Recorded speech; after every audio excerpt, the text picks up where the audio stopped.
Hello दोस्तों, आपका स्वागत है एक और नॉलेजेबल इंटरेस्टिंग वीडियो में। आज इस वीडियो में हम बात करने वाले हैं कि इनकम टैक्स रिटर्न फाइलिंग के बाद का क्या प्रोसेस, क्या सिस्टम होता है।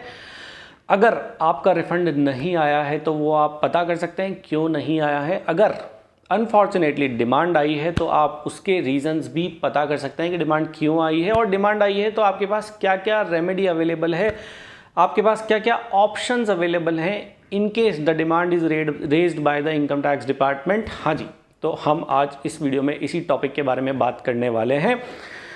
सबसे पहले शुरू करते हैं। आपने अपनी इनकम टैक्स रिटर्न फाइल कर ही दी होगी, 31 जुलाई लास्ट डेट थी। अगर नहीं करिए तो कर दीजिए। हाँ जी, 1000 से लेके 5000 तक की पेनल्टी आपको देनी पड़ सकती है। अगर नहीं की है तो कर दीजिए।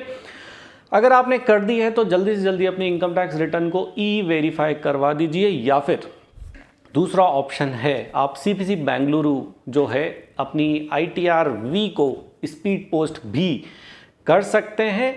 वेरिफिकेशन प्रोसेस कंप्लीट कर लीजिए एज सून एज पॉसिबल।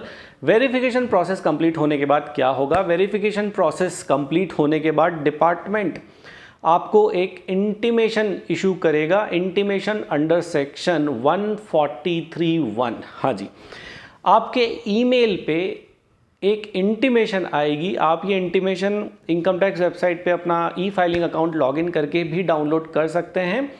इस इंटीमेशन में क्या होता है, इस इंटीमेशन में 2 कॉलम दिए जाते हैं। एक कॉलम में वो डेटा होता है जो आप अपनी इनकम टैक्स रिटर्न में फाइल करते हैं, दूसरे कॉलम में वो डेटा होता है जो प्रोसेस्ड डेटा होता है by the income tax department as per the systems of income tax department. उस कॉलम में वो डेटा होता है। जब सारे डेटा दोनों कॉलम में मैच होते हैं, इसका मतलब आपकी ITR जो है वो अच्छे से प्रोसेस हो चुकी है, कोई प्रॉब्लम, कोई एरर, कोई डिमांड नहीं है।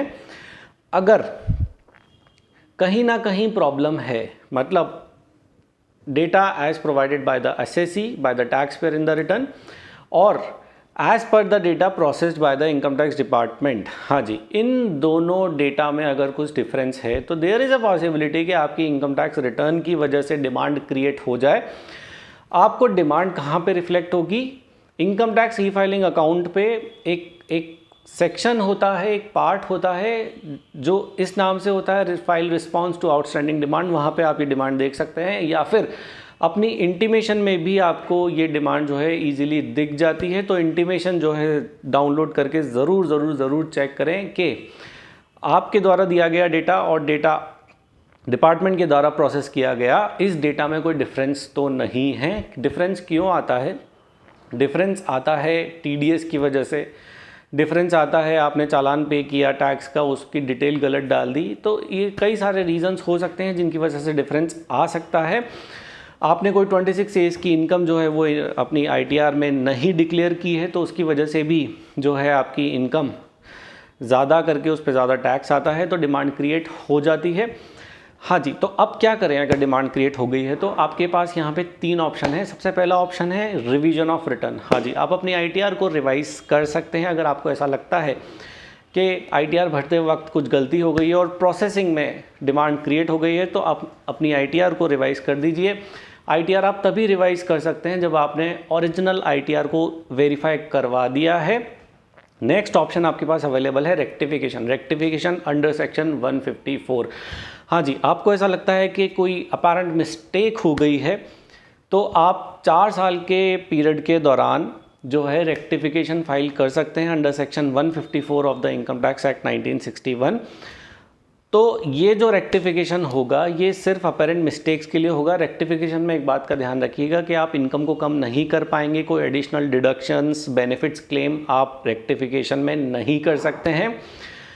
नेक्स्ट ऑप्शन, तीसरा ऑप्शन आपके पास अवेलेबल है। अगर डिमांड क्रिएट हो गई और आपको ऐसा लगता है कि जो डिमांड है वो CPC की प्रोसेसिंग की वजह से, CPC की प्रोसेसिंग की गलती से क्रिएट हुई है, आपने जो रिटर्न फाइल की है वो बिल्कुल ठीक है, तो आप इसके अगेंस्ट में commissioner of income tax appeals में अपील भी फाइल कर सकते हैं, फॉर्म 35 प्रिपेयर करके फाइल करवा के। हाँ जी, तो ये थे 3 ऑप्शन अवेलेबल आपके पास। अगर आपके केस में ITR फाइल करने के बाद, उसको वेरीफाई करने के बाद प्रोसेसिंग के दौरान डिमांड क्रिएट हो गई है, तो आपके पास ये 3 ऑप्शंस अवेलेबल हैं, revision of ITR, rectification of ITR and filing of appeal against the demand. हाँ जी, अगर आपकी कोई क्वेरी है इनकम टैक्स से रिलेटेड तो आप कमेंट बॉक्स में कमेंट करके वो क्वेरी हमसे पूछ सकते हैं। चैनल को सब्सक्राइब कर लीजिए, अगर वीडियो पसंद आए तो वीडियो को लाइक भी कर दीजिए। Thank you for watching this video, thanks a lot, bye.